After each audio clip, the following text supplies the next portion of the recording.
के बाद नेक्स्ट जो हमारे पास में टॉपिक है दैट इज लूप्स।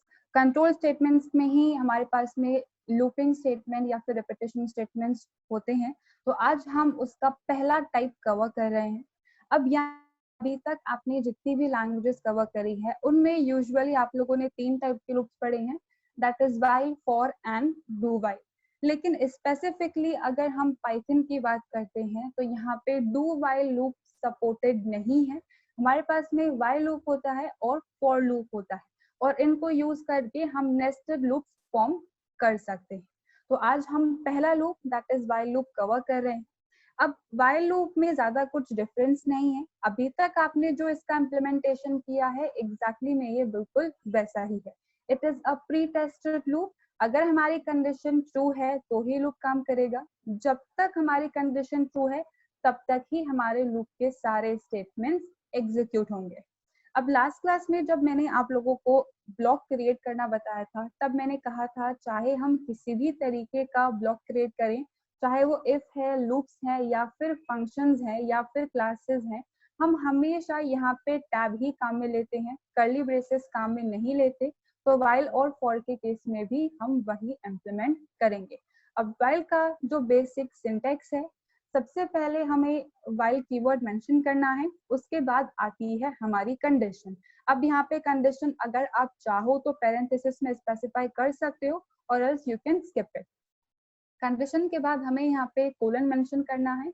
कोलन के बाद नेक्स्ट लाइन में हमें एक टैब स्पेस प्रोवाइड करनी है और उसके बाद हमें सारे स्टेटमेंट्स मेंशन करनी है। जितने भी स्टेटमेंट्स होंगे हमारे इस व्हाइल लूप के उन सब का सेम इंटेंडेशन देना चाहिए, बिल्कुल वैसे ही जैसे कि हमने पहले वाले एग्जांपल्स के अंदर इंटेंडेशन वाला पार्ट डिस्कस किया। तो अब यहाँ पे हम व्हाइल लूप का सबसे पहला एग्जांपल कवर कर रहे हैं, सबसे simple, that is display series from 1 to 10। अब यहाँ पे मेरे पास में एक स्टार्टिंग वैल्यू है और एक एंडिंग वैल्यू है। तो सबसे पहले मैंने यहाँ पे n नाम का एक वेरिएबल क्रिएट किया है जिसके अंदर मैंने 1 एज अ वैल्यू असाइन करवा दी। तो ये हमारे लूप का पहला पार्ट है जिसे हम इनिशियलाइजेशन कहते हैं। अब यहाँ पर मुझे जो सीरीज है वो कब तक प्रिंट करवानी है, जब तक हमारी जो वैल्यू है वो 10 से छोटी है या उसके बराबर है। तो मैंने उसी को ही यहाँ पे कंडीशन के फॉर्म में लिखा है, while n is less than equals to 10। Now colon. अब आते हैं हम हमारे नेक्स्ट स्टेटमेंट पे। मुझे सिंपली यहाँ पे 1 से लेके 10 तक के नंबर्स को प्रिंट करवाना है, तो डायरेक्टली मैंने इस n को प्रिंट स्टेटमेंट में मेंशन किया है। अब यहाँ पे 1 को 10 टाइम्स डिस्प्ले नहीं करवाना, हर बारी हमें इंक्रीमेंट करती हुई वैल्यू चाहिए। तो यहाँ पे मैंने n के अंदर इंक्रीमेंट कर दिया है +1 का। ऑपरेटर्स टॉपिक जब हम लोगों ने डिस्कस किया था मैंने तभी आप लोगों को कहा था कि यहाँ पे इंक्रीमेंट और डिक्रीमेंट ऑपरेटर्स जो होते हैं n++, n-, वो यहाँ पे सपोर्टेड नहीं है। तो या तो आपको पूरा एक्सप्रेशन लिखना पड़ेगा that is n is to n+1, या फिर आप कंपाउंड असाइनमेंट ऑपरेटर्स को काम में ले सकते हो, जैसे कि मैंने इस स्टेटमेंट में लिखा है n+=1। तो अब यहाँ पे सबसे पहले हमारी n के अंदर 1 वैल्यू है और 1 10 से छोटा होता है, तो 1 हमारी स्क्रीन पे प्रिंट होगा। उसके बाद हमने इंक्रीमेंट किया है तो n की वैल्यू अब हो चुकी है 2, वो भी 10 से छोटी है, फिर 2 प्रिंट होगा। Same goes for 3, 4, 5, 6, 7, 8, 9 and 10। अब एक ऐसी सिचुएशन आएगी जहाँ पे इंक्रीमेंट होके हमारी जो वैल्यू है वो 11 हो चुकी है, तो 11 ना 10 से छोटा है ना 10 के बराबर है, तो वहां पे हमारे लूप का जो एग्जीक्यूशन है वो कंप्लीट हो जाएगा। अब हम लूप के जस्ट बाद वाले स्टेटमेंट पे आ जाते हैं, लेकिन यहाँ पे कोई स्टेटमेंट है ही नहीं, तो हमारा जो प्रोग्राम का एग्जीक्यूशन है वो कंप्लीट हो चुका है। अब आपके पास में जो आउटपुट मिलेगा वो कुछ इस तरीके से मिलेगा, 1 से लेके 10 तक की सीरीज। जो प्रिंट फंक्शन होता है उसके अंदर /n इनबिल्ट है, तो इसलिए यहाँ पे हर एक नंबर जो है वो हमें नेक्स्ट लाइन में मिला है आउटपुट में। अगर आप चाहो तो आप इसके जो डिस्प्ले करने का फॉर्मेट है उसको चेंज कर सकते हो बाय यूजिंग एंड एट्रीब्यूट। हमारे स्टेटमेंट्स किस तरीके से एंड होंगे वो हम एंड एट्रीब्यूट से डिसाइड कर सकते हैं।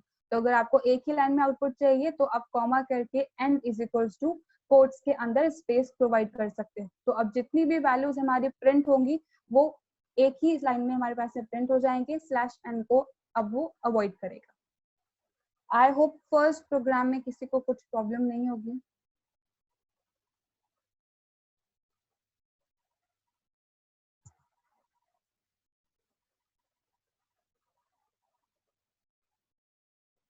मूविंग फर्दर, नेक्स्ट यहाँ पे जो मेरे पास में एग्जाम्पल है, मैंने फिर से एक सीरीज ही प्रिंट करवाई है, लेकिन अब जो यहाँ पे सीरीज है वो है इवन नंबर्स की सीरीज, और वो भी एक रेंज के बीच में। तो मुझे यहाँ पे यूजर से इनपुट लेना है 2 वैल्यूज का, और उनके बीच में जितने भी इवन नंबर्स है उनकी सीरीज मुझे डिस्प्ले करवानी है। तो यहाँ पे मैंने 2 वेरिएबल्स क्रिएट किए हैं, that is low comma high, और एक ही इनपुट फंक्शन की हेल्प से मैंने उन दोनों वेरिएबल्स के अंदर इनपुट लिया है। अब मल्टीपल वेरिएबल्स की अगर हम बात करते हैं तो आप एक ही स्टेटमेंट के अंदर मल्टीपल इनपुट फंक्शंस काम में ले सकते हो कॉमा से सेपरेट करके, या फिर हम स्प्लिट फंक्शन को भी काम में ले सकते हैं। अब यहाँ पे होगा क्या, जब हमारा ये प्रोग्राम एग्जीक्यूट होगा तो हमें स्पेस से सेपरेटेड वैल्यू को इनपुट करना है। तो जो स्प्लिट फंक्शन है वो स्पेस को यूज करके उस पूरी स्ट्रिंग को ब्रेक करेगा। जो पहली वैल्यू होगी वो जाएगी लो नाम के वेरिएबल के अंदर, और जो दूसरी वैल्यू होगी वो जाएगी हाई नाम के वेरिएबल के अंदर। लेकिन यहाँ पे जैसे कि हम लोगों ने पहले भी डिस्कस किया था, अगर हम स्प्लिट फंक्शन को काम में लेते हैं तो फिर हम यहाँ पे इंट के अंदर टाइप कास्टिंग इम्प्लीमेंट नहीं कर सकते। हम जहाँ पे इन वेरिएबल्स को काम में लेंगे कैलकुलेशंस में या कंपैरिजन में, हमें वहां पे उन वेरिएबल्स को टाइपकास्ट करना पड़ेगा। तो अब यहाँ पे नेक्स्ट स्टेटमेंट के अंदर मैंने x नाम का एक वेरिएबल क्रिएट किया है, जिसमें मैंने लो वेरिएबल के अंदर जो भी वैल्यू प्रेजेंट है उसको पहले इंट में टाइपकास्ट किया है और फिर x के अंदर असाइन करवाया है। फॉर एग्जाम्पल यूजर ने इनपुट किया है 12, तो अब यहाँ पे 12 क्योंकि वो न्यूमेरिक स्ट्रिंग के फॉर्म में होगा तो इंटीजर में कन्वर्ट करके मैंने उसे x में असाइन करवाया है। अब यहाँ पर अगर हमें सीरीज प्रिंट करवानी हो, इवन या ऑड की सीरीज प्रिंट करवानी हो, तो हम क्या कर सकते हैं, सपोज यूजर ने 12 इनपुट किया है, अब 12 के बाद जो नेक्स्ट इवन नंबर आएगा दैट विल बी 14, फिर 16, फिर 18। तो यहाँ पे कंडीशंस के बजाय हम क्या कर सकते हैं, हम डायरेक्टली +2 का इंक्रीमेंट कर सकते हैं। 12 + 2 14, तो हम 14 को प्रिंट करवा देंगे, फिर +2 तो 16, तो हम 16 को प्रिंट करवा देंगे। लेकिन ये तो तब होगा जब लो वैल्यू हमारी खुद एक इवन नंबर है। अगर यूजर ने 11 एज अ इनपुट किया है और मैं डायरेक्टली +2 का इनपुट करके वैल्यूज को प्रिंट करवाऊंगी, तो मेरे पास इवन सीरीज के बजाय ऑड सीरीज प्रिंट हो जाएगी। तो यहाँ पे सबसे पहले मैंने चेक किया है कि जो मेरे पास में लो वेरिएबल के अंदर वैल्यू प्रेजेंट है, जो कि अब मैंने x के अंदर असाइन करवा दी है, वो क्या ऑड है या इवन है। अगर वो ऑड वैल्यू है तो मैंने उसमें +1 का इंक्रीमेंट करवाया है और उसके बाद मेरी सीरीज को प्रिंट करवाया है। अब यहाँ पे जो मेरा नेक्स्ट स्टेटमेंट है that is if x mod 2 not equals to 0। Suppose user ने 11 इनपुट किया है, अब 11 को अगर मैं 2 से डिवाइड करती हूँ तो मेरा रिमाइंडर जो है वो आएगा 1। तो यहाँ पे ये कंडीशन जो है हमारी वो ट्रू हो जाएगी। तो मैंने x में यहाँ पे +1 का इंक्रीमेंट करवाया। तो अब यहाँ पे x के अंदर 11 के बजाय 12 वैल्यू हो जाएगी। अब मुझे करना क्या है, बस इस 12 से लेके एंड तक की लूप चलाना है और नंबर्स को प्रिंट करवाना है। तो यहाँ पे मैंने while लूप को ही काम में लिया है, while x is less than equals to int of high। अब यहाँ पे जो हाई है वो भी एक स्ट्रिंग टाइप की वैल्यू ही होगी। तो अगर आप यहाँ पे डायरेक्टली इस हाई वेरिएबल को लिखोगे तो आपके पास में कंपैरिजन टाइप का एरर आएगा। इंटीजर वैल्यू को हम स्ट्रिंग से कंपेयर नहीं कर सकते। तो अगर आप चाहो तो किसी वेरिएबल के अंदर स्टोर करवा सकते हो, जैसे कि मैंने x के अंदर लो की वैल्यू को स्टोर करवाया है, या फिर डायरेक्टली हम कंपैरिजन करते टाइम भी इस हाई वेरिएबल की वैल्यू को इंट में कन्वर्ट कर सकते हैं और फिर कंपैरिजन करवा सकते हैं। और फॉर एग्जांपल हाई के अंदर यूजर ने 20 इनपुट किया था, x के अंदर हमारे पास में 12 है और हाई के अंदर 20, तो 12 से लेके 20 तक का हमारा लूप चलेगा। अब 1 by 1 मैंने इस x की वैल्यू को प्रिंट करवाया है with the help of print function. तो करंटली इसके अंदर 12 वैल्यू है तो 12 प्रिंट होगा। अब यहाँ पे मैंने x + 2 लिख दिया है, तो 12 के बाद +2 का इंक्रीमेंट होगा तो हो जाएगा 14, और 14 20 से छोटा होता है तो फिर 14 प्रिंट हो जाएगा। Similarly 16, 18 and 20। अब यहाँ पे मैंने इस तरीके से इवन नंबर्स की सीरीज को प्रिंट करवाया है। अगर आपको कोई और तरीका आता है तो आप वो भी अप्लाई कर सकते हो। मुझे ये तरीका सही लगा तो मैंने ये वाला यहाँ पे काम में लिया है। तो अब यहाँ पे एक बार मैं इसका आपको आउटपुट बता देती हूँ। तो यहाँ पे जो मैंने यूजर से इनपुट लिया है दैट इज 11 एंड 24। अब आप देखिए यहाँ पे मैंने स्पेस सेपरेटेड वैल्यू इनपुट करी है। अगर आप यहाँ पे स्पेस नहीं दोगे तो फिर आपका जो प्रोग्राम है उसमें एरर आएगी। तो स्प्लिट के केस में स्पेस सेपरेटेड वैल्यू ही हमें इनपुट करनी। तो यहाँ पे जो 11 है वो जाएगा लो के अंदर और जो 24 है वो जाएगा हाई के अंदर। तो अब यहाँ पे 11 को मैंने सबसे पहले टाइपकास्ट करवाया है इंट में और असाइन करवाया है x के अंदर। अब उसके बाद जो मेरा 11 है अगर मैं उसे 2 से डिवाइड करती हूँ तो मेरे पास में रिमाइंडर 0 नहीं आता है, तो हमारी ये कंडीशन ट्रू हो जाएगी और x में +1 का इंक्रीमेंट, यानी कि अब x के अंदर 12 एज अ वैल्यू प्रेजेंट। तो सिंपली 12 से लेके 24 तक का मैंने लूप चलाया है और उसके बीच में जितनी भी इवन नंबर्स की रेंज है उनको प्रिंट करवाया है। नेक्स्ट जो हमारे पास में एग्जाम्पल है that is count of digits using while loop. अब आप सब लोगों ने इसका इम्प्लीमेंटेशन किया है इन सी, C++ एंड जावा। तो यहाँ पे हम पहले वही तरीका फॉलो कर रहे हैं जो हम बाकी लैंग्वेजेस में फॉलो करते हैं। उसके बाद में पाइथन में कैसे इसे इम्प्लीमेंट कर सकते हैं एक ही स्टेटमेंट के अंदर, वो हम आगे कवर करेंगे इसका ऑल्टरनेट सोल्यूशन। तो अब यहाँ पे सपोज मेरे पास में जो नंबर है दैट इज 276। तो यहाँ पे तो हमें दिख ही रहा है कि 3 डिजिट्स है, तो हम डायरेक्टली बता सकते हैं कि ये 3 इसका काउंट होगा, ठीक है। लेकिन अगर मैं इन नंबर्स को इंक्रीज कर दूं तो अब यहाँ पे देख के पता नहीं पड़ रहा, हमें 1 बाय 1 काउंट करना पड़ेगा, राइट। इट इज 1 2 3 4 5 6 ऐसे करके। तो यहाँ पे हम एक्चुअली में क्या कर रहे हैं, एक एक करके n से जो डिजिट है उसको चेक करते जा रहे हैं और काउंट करते जा रहे हैं। तो अगर एक एक डिजिट को हमें रिमूव करते हुए जाना है तो वहां पे हम काम में लेते हैं डिवीजन ऑपरेटर।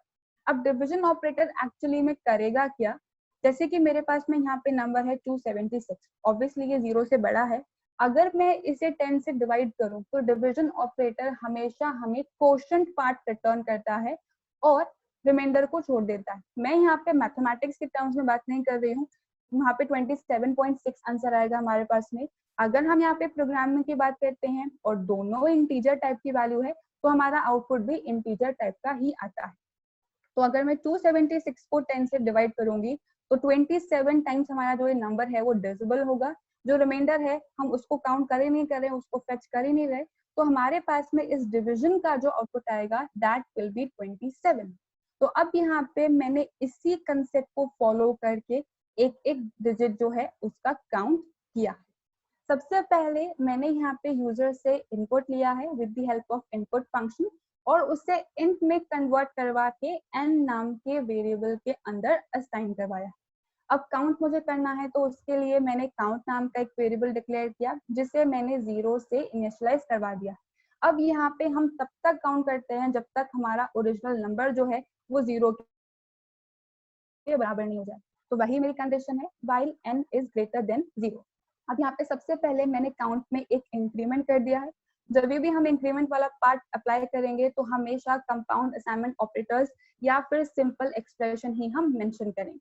अब यहाँ पे मुझे एक एक करके डिजिट्स को हटाते जाना है और उनका काउंट करते जाना है। तो उन डिजिट्स को हटाने के लिए हम डिवीजन ऑपरेटर काम में लेते हैं और पाइथन के अंदर हमारे पास में 2 डिवीजन ऑपरेटर्स प्रेजेंट। तो अगर आप सिंगल स्लैश काम में लोगे तो आउटपुट फ्लोटिंग पॉइंट में आएगा, तो आपका काउंट जो है वो गड़बड़ आ सकता है। तो हमेशा काउंट ऑफ डिजिट के केस में आपको ध्यान रखना है, अगर हम डिजिट बाय डिजिट कुछ भी वर्किंग करवा रहे हैं तो आपको डबल फॉरवर्ड स्लैश ही काम में लेना है। ये हमें इंटीजर वैल्यू रिटर्न करता है आउटपुट के तौर पे। तो जब 276 को हम 10 से डिवाइड करेंगे तो n में बचेगा 27। फिर से हमारा लूप चलेगा, 27 ग्रेटर देन है 0 से। अब मैंने फिर से काउंट में इंक्रीमेंट करवाया तो अब काउंट की वैल्यू 2 हो चुकी है। 27 को फर्दर अगर मैं 10 से डिवाइड करूंगी तो मेरे पास में 2 बचेगा एज अ क्वेश्चन। फिर से जब लूप चलेगा हमारा 2 इज ग्रेटर देन 0, कंडीशन अभी भी ट्रू है, तो फिर से हमारे काउंट में इंक्रीमेंट होगा तो इट बिकम्स 3। अब अगर मैं इस 2 को 10 से डिवाइड करूंगी तो क्योंकि हम सिर्फ इंटीजर वाले पार्ट को कंसिडर कर रहे हैं तो n के अंदर ऑटोमेटिकली 0 आ जाएगा। तो जब नेक्स्ट टाइम हमारी कंडीशन टेस्ट होगी 0 ग्रेटर देन 0, कंडीशन फॉल्स है, तो हम आ जाएंगे उस स्टेटमेंट पे जो while के जस्ट बाद में लिखी है, that is a print statement. Print count is 3। यहाँ पे अगर हमने 276 इनपुट किया है तो हमारा काउंट ऑफ डिजिट आएगा 3। बिल्कुल वही कोड है जो आप लोगों ने आई थिंक लास्ट ईयर या उससे पहले इम्प्लीमेंट किया होगा।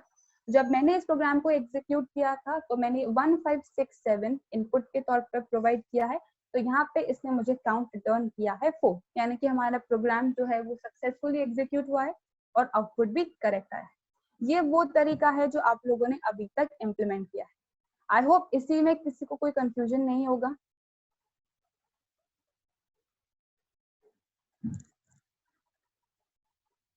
Now, moving to the alternate solution जो पाइथन में हम काम में ले सकते हैं। देखिए, हम हमेशा ये कहते हैं पाइथन इज एफिशिएंट, क्योंकि यहाँ पे हमारा जो लाइंस ऑफ कोड है वो बहुत कम होता है as compared to other programming languages.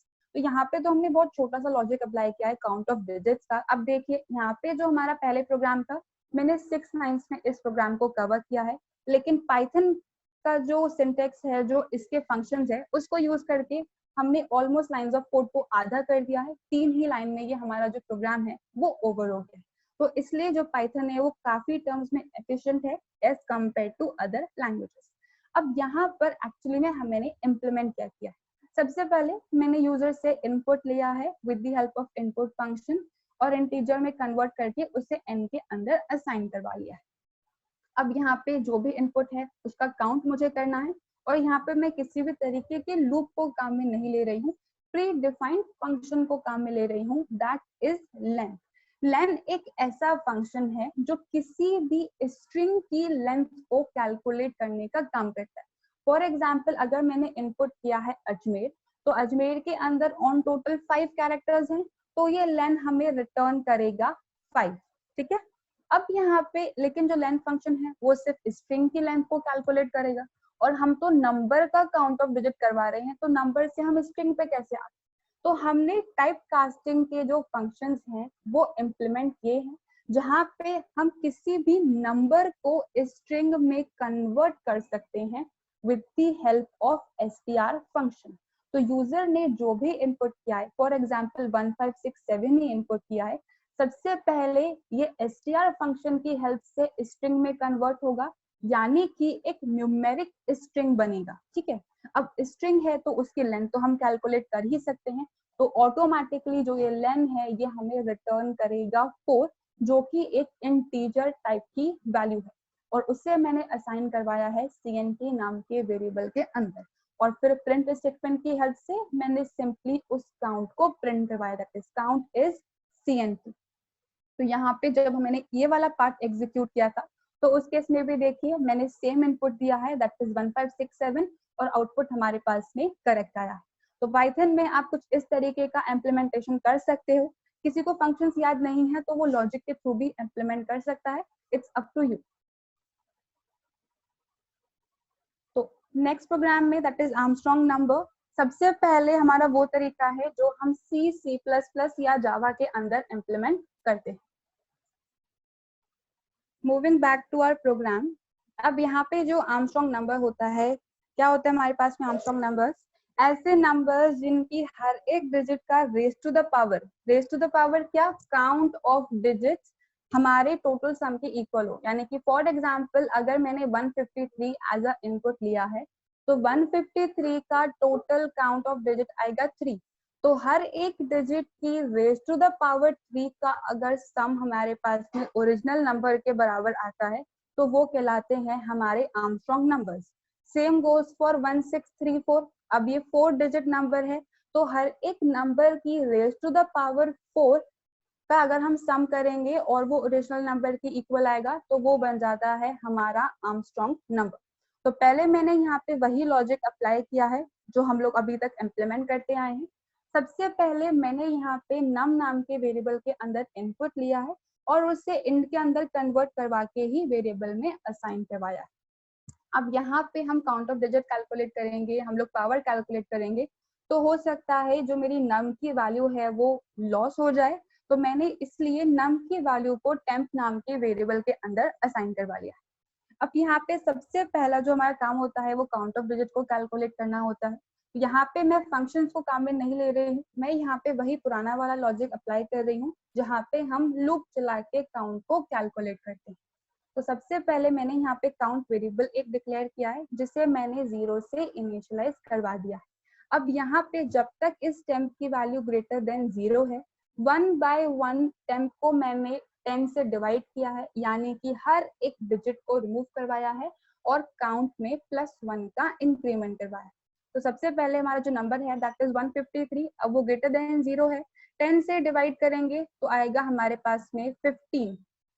तो यहाँ पे काउंट जो है वो +1 इंक्रीमेंट हो चुका है। नेक्स्ट जो हमारे पास में 15 वैल्यू थी वो ग्रेटर देन 0 है, इसे फर्दर अगर हम 10 से डिवाइड करेंगे तो हमारे पास पे टेम्प के अंदर अब हो जाएगा 1। अब काउंट में हमारे पास में आ चुका है 2, और जो 1 है जब फिर से लूप चलेगा 1 इज ग्रेटर देन 0, इसे जब हम फर्दर 10 से डिवाइड करेंगे तो अब हमारे पास में टेम्प के अंदर वैल्यू है 0 और काउंट के अंदर है 3। तो अब 0 ग्रेटर देन 0 नहीं होता है, तो हमारा ये वाला जो लूप का एग्जीक्यूशन है वो ओवर हो चुका है और काउंट ऑफ डिजिट हमारे पास में निकल के आ चुका है, that is 3। Now moving to the next part जो कि है इसका मेन पार्ट, हर एक डिजिट को फेच करके उसकी पावर को कैलकुलेट करना। तो अब यहाँ पे मैं काउंट के केस में भी लूप चलाना चाहती हूँ, तो यहाँ पे मैंने इस काउंट की वैल्यू को भी एक CNT नाम के वेरिएबल के अंदर असाइन करवा लिया है, और मेरी टेम्प की जो वैल्यू है वो लॉस हो गई थी क्योंकि मैंने 1 बाय 1 उसे डिवाइड किया था 10 से, तो फिर से मैंने यहाँ पे नम के अंदर जो वैल्यू है वो टेम्प में असाइन करवा दी। अब यहाँ पे मुझे सम कैलकुलेट करना है, तो मैंने सम एक वेरिएबल क्रिएट किया है जिससे मैंने 0 से इनिशियलाइज करवा दिया है। अब सबसे पहला जो हमारा काम है वो है एक एक डिजिट को फेच करना। अब एक एक डिजिट को अगर हमें फेच करना है तो जो क्वेश्चन पार्ट है वो तो जो डिवीजन ऑपरेटर होता है वो तो हमें क्वेश्चन रिटर्न करेगा, और जो रिमाइंडर पार्ट होता है, जो मॉडुलस ऑपरेटर होता है, वो हमें रिमाइंडर रिटर्न करता है।